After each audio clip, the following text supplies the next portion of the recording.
Hello students, in standard 8 science we have already discussed about the wildlife sanctuary. Now we are going to learn about 7.8 national park.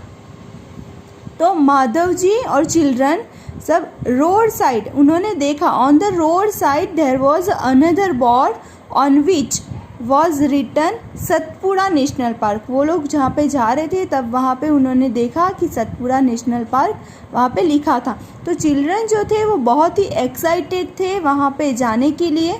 और फिर माधव जी उनको guideline देते हैं कि ये जो मतलब कि सतपुड़ा नेशनल पार्क है वो एक रिजर्व बहुत ही बड़ा है and diverse enough to protect the whole set of ecosystem. पूरा हमारा जो इकोसिस्टम है उसको प्रोटेक्ट करता है वहाँ का जो सतपुड़ा नेशनल पार्क है वहाँ का. ओके तो वहाँ पे they preserve flora fauna landscape historical objects of area. वहाँ पे जितने भी प्लांट्स हैं एनिमल्स हैं वहाँ पे लैंडस्केप है as well as historical object, पुराने ज़माने के जितने भी ऑब्जेक्ट है वहाँ पे प्रोटेक्ट रखते हैं.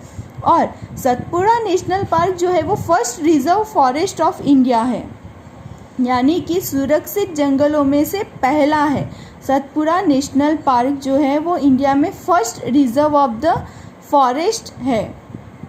एंड सतपुड़ा नेशनल पार्क के अंदर the finest Indian teak, okay, जिसको सागौन भी बोलते हैं, वो जो पेड़ है वो यहाँ पे पाया जाता है. And there are more than 100 national park in India. पूरे इंडिया की बात करें तो 100 से भी ज़्यादा नेशनल पार्क है.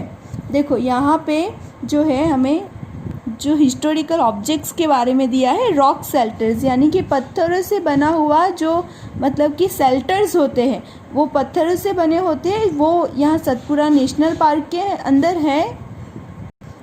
ये हमें एक एविडेंस देता है प्री हिस्टोरिकल ह्यूमन लाइफ का कि वहाँ पे भी ऐसे लोग रहते थे.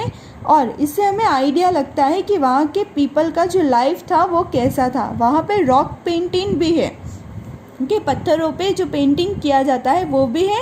And a total of 55 rock shelters जो है वो पंचमढ़ी बायोस्फीयर है वहाँ के हैं. तो वहाँ पे जो रॉक पेंटिंग है वो किस की है, तो figures of animals and man fighting, ये दोनों की एनिमल्स एंड मैन फाइटिंग करते हैं, उसकी hunting, dancing, playing musical instrument. Okay ये सब पेंटिंग्स के अंदर ये सब फिगर्स दिखाए, मतलब कि वहाँ पे आप मतलब पत्थर जो है उस पर ये इसका फिगर बनाया गया था.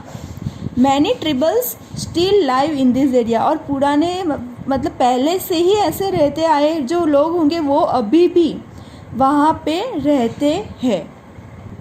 जैसे ही चिल्ड्रन आगे बढ़े, एज चिल्ड्रन मूव अहेड, उन्होंने एक बोर्ड देखा जिस पे लिखा था सतपुड़ा टाइगर रिजर्व. ओके ये बोर्ड पे सतपुड़ा टाइगर रिजर्व लिखा था और माधव जी ने ये इसके बारे में एक्सप्लेन किया कि हमारे गवर्नमेंट ने जो एक प्रोजेक्ट लॉन्च किया है जिसका नाम है प्रोजेक्ट टाइगर. तो ये प्रोजेक्ट टाइगर किस लिए है कि जो टाइगर्स को प्रोटेक्ट देने के लिए हमारे कंट्री में टाइगर्स का नंबर बढ़े, तो उसी के लिए ये प्रोजेक्ट टाइगर लॉन्च किया गया है. एंड उसका main objective survival and maintenance of the tiger population in the country. Tiger का जो पॉपुलेशन है वो कम होता जा रहा है, तो इसीलिए ये मेंटेन रखने के लिए टाइगर्स का नंबर बढ़े उसके लिए ये प्रोजेक्ट टाइगर लॉन्च किया गया है थ्रू गवर्नमेंट. तो ऐसा नहीं है कि सिर्फ टाइगर का ही नंबर्स कम होता जा रहा है, लेकिन टाइगर के अलावा ऐसे कई सारे एनिमल्स हैं जिसका नंबर्स कम होता जा रहा है. और बात करें हमारे जो सतपुड़ा टाइगर रिजर्व है, तो एक ये जो है वो एक यूनिक है, क्योंकि यहाँ पे टाइगर्स का जो पॉपुलेशन है वो सिग्निफिकेंटली इंक्रीज हो रहा है. यानी कि एक अच्छी बात है कि वहाँ पे टाइगर का जो नंबर्स है वो बढ़ रहा है. एक बात मतलब कि एक समय की बात करें तो एनिमल्स जैसे कि lions, elephants, wild buffaloes, okay, बारहसिंगा, ये सब सतपुड़ा नेशनल पार्क में पहले बहुत ही पाए जाते थे. और ऐसे animals whose numbers are diminishing to a level that they might face extinction are known as a endangered animal. ऐसे एनिमल्स जिसका नंबर्स बहुत ही कम है, और ये लोग अगर ख़त्म हो गए तो हमारे अर्थ पे उनका सर्वाइवल है ही नहीं। ऐसा मतलब कि हम फ्यूचर में फिर ऐसा बोलेंगे कि ऐसे एनिमल्स होते थे, ओके, उनके नंबर्स ही कम है, तो वो एनिमल्स को हम बोलेंगे एंडेंजर्ड एनिमल्स। यहाँ पे बूझो को ये बात समझ में आती है कि जो डायनासोर थे, पहले के ज़माने में थे जो dinosaur, which became extinct a long time ago, मतलब कि वो अभी नहीं है, उनका कोई भी स्पीसीज अभी है ही नहीं। तो ऐसा क्यों होता है कि एनिमल्स का नंबर्स धीरे धीरे कम होता जा रहा है? देखो यहाँ पे आप लोग को वाइल्ड बफेलो का एक फिगर दिया गया है। तो ऐसा एनिमल्स का सर्वाइव होना डिफ़िकल्ट इसीलिए हो जाता है क्योंकि उनका जो नेचुरल हैबिटेट है, वो जिस जगह पे रह रहे हैं, उनके अंदर हमारी वजह से जो डिस्टर्बेंस होते हैं, तो वो मतलब कि इसकी वजह से उनका सर्वाइव करना डिफ़िकल्ट हो जाता है। इसीलिए यहाँ पे प्रोफेसर अहमद जो है वो चिल्ड्रंस को बताते हैं कि to protect the plants and animals strict rules are imposed in all national parks. इसीलिए नेशनल पार्क के अंदर, सारे नेशनल पार्क के अंदर, not only in Satpura national park, तो एक स्ट्रिक्ट रूल्स बनाए गए हैं प्लांट्स एंड एनिमल्स के लिए। कोई भी जैसे कि ऐसी एक्टिविटीज़, ह्यूमन एक्टिविटीज़, ग्रेजिंग है, पाउचिंग यानी मार देना, hunting, capturing of animals and collection of firewoods and medicinal plants, ये सब वहाँ पे अलाउड नहीं है। हमने वाइल्ड लाइफ सेंचुरी में क्या देखा था, वहाँ पे अलाउड है क्या क्या करना, सिर्फ और सिर्फ ये प्लांट्स को लेना और कलेक्शन ऑफ फायरवुड, वो ही सिर्फ अलाउड था, ये सब अलाउड नहीं है। ये सारी चीज़ें न तो वाइल्ड लाइफ सेंचुरी में अलाउड है, जैसे कि grazing, pouching, hunting, capturing of animals, ये कोई भी चीज़ न तो वाइल्ड लाइफ सेंचुरी में अलाउड है, ना तो नेशनल पार्क के अंदर अलाउड है, और बायोस्फीयर रिजर्व के अंदर ये कहीं भी अलाउड नहीं। अगर आप ऐसा करते हो तो आपको गवर्नमेंट के थ्रू कोई भी सज़ा भी हो सकती है। और वाइल्ड लाइफ सेंचुरी के अंदर क्या है, सिर्फ वहाँ पे जो रहते हैं ना लोग, वहाँ वो लोग ही सिर्फ firewood and medicinal plants collect कर सकते हैं, ओके। तो ये दोनों डिफरेंस याद रहना चाहिए। यहाँ पे पहले क्वेश्चन कर रहे हैं कि are the only big animals facing extinction, क्या सिर्फ बिग एनिमल्स ही एक्सटिंक्शन को फेसिंग करते हैं? तो not only big animals, small animals also face. यहाँ पे माधव जी पहेली को यही बताते हैं कि small animals are much more in danger. जो स्मॉल एनिमल्स है वो तो उससे भी ज़्यादा डेंजर में है, क्योंकि एक टाइम था जब हम स्नैक्स, फ्रॉग्स, लिजर्ड्स, बैट्स, ओल्स, उसको हम रफली मतलब कि उनको किल कर देते थे। उनका इम्पोर्टेंस समझे बिना, हमारे इकोसिस्टम में कितना इम्पोर्टेंस है वो हम नहीं समझते थे, लेकिन हम उनको मार देते थे, ओके। तो पर हम उनको मार के जो है हम ही अपने आप को ही नुकसान कर रहे हैं, हम अपने आप को ही हार्मफुल इफ़ेक्ट पहुंचा रहे हैं।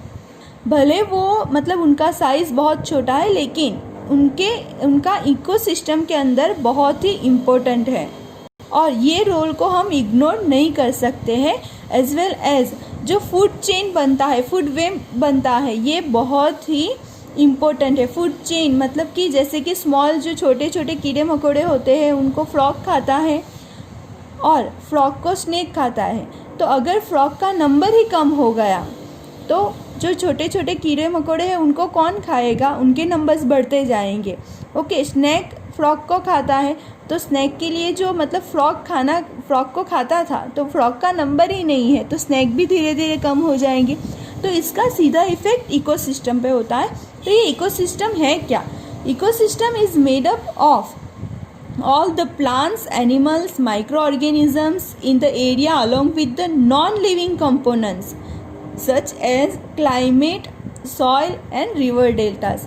ये इकोसिस्टम कैसे बनता है? तो फर्स्ट लिविंग ऑर्गेनिजम्स, कौन कौन से? Plants, animals, micro organisms with non living, उनके साथ में नॉन लिविंग भी होंगे, जैसे कि क्लाइमेट, हमारे आसपास जो क्लाइमेट है वो, सॉइल एंड रिवर डेल्टास।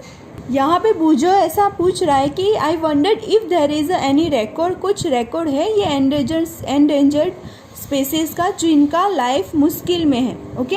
तो उसके लिए आगे पढ़ते हैं 7.9 रेड डेटा बुक। तो ये रेड डेटा बुक होता क्या है? तो प्रोफेसर अहमद जो है वो चिल्ड्रन को रेड डेटा बुक के बारे में बताते हैं। रेड डेटा बुक एक सोर्स है बुक का जिसके अंदर एंडेंजर्ड एनिमल्स का रिकॉर्ड रखा जाता है और उसके साथ में जो प्लांट्स हैं उन वो अभी मतलब उनके नंबर्स बहुत ही कम है, बहुत ही कम जगह पे पाए जाते हैं और उनका जो मतलब कि नंबर्स है वो खतरे में है, तो उनका सारा डेटा ये रेड डेटा बुक के अंदर रखा जाता है। और ये रेड डेटा बुक जो है वो किसी ऑर्गेनाइजेशन के थ्रू ये मेंटेन किया जाता है एट द इंटरनेशनल लेवल के थ्रू ये किया जाता है, जिसके अंदर जितने भी एनिमल्स जो एंडेंजर्ड एनिमल्स कहलाते हैं, प्लांट्स की बात की गई, तो ये सारा जो लिस्ट है वो रेड डेटा बुक के अंदर रखा जाता है और उनको स्पेशली प्रोटेक्ट किया जाता है। India also maintains the red data book for plants and animals found in India. Okay, अगर आप सर्च भी करोगे रेड डेटा बुक तो उसके बारे में भी आएगा, उसके पिक्चर्स भी बहुत सारे हैं, तो आप लोग सर्च कर सकते हो। नेक्स्ट है माइग्रेशन 7.10। फिर माधव जी एंड चिल्ड्रन जो है वो फॉरेस्ट के और अंदर एंटर करते हैं। ओके, फिर वो लोग वहाँ पे तावा रिजर्वर के एक झील, तावा झील जो है उस वहाँ पे बैठते हैं एंड थोड़ा टाइम रिलैक्स करते हैं। वहाँ पे पहले इन्हें देखा कि some of the birds near the river, बहुत सारे मतलब कि बर्ड्स जो थे वो वहाँ रिवर के नज़दीक थे और माधव जी जो है वो उनको बताते हैं कि ये जो बर्ड्स है वो माइग्रेटरी बर्ड्स है। Okay, migratory birds and this birds have phloem here from other parts of the world. ये किस मतलब कि जो बर्ड्स है वो कई और कंट्री के बर्ड्स है जिसको हम बोलते हैं माइग्रेटरी बर्ड्स।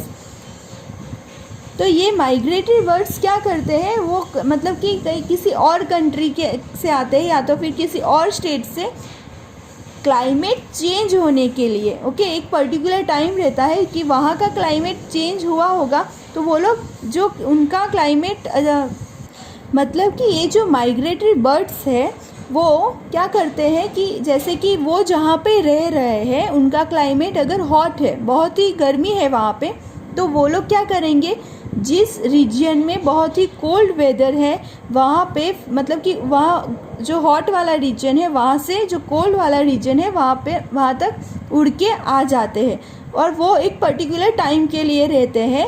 और वो क्यों आते हैं, क्योंकि they fly for laying the eggs as the weather in their natural habitats becomes very cold. क्योंकि कोल्ड वेदर के लिए उनके एग्स को ले करने के लिए वो लोग यहाँ पे आ जाते हैं। एंड बर्ड्स वो cover long distance to reach another lands are known as a migratory birds.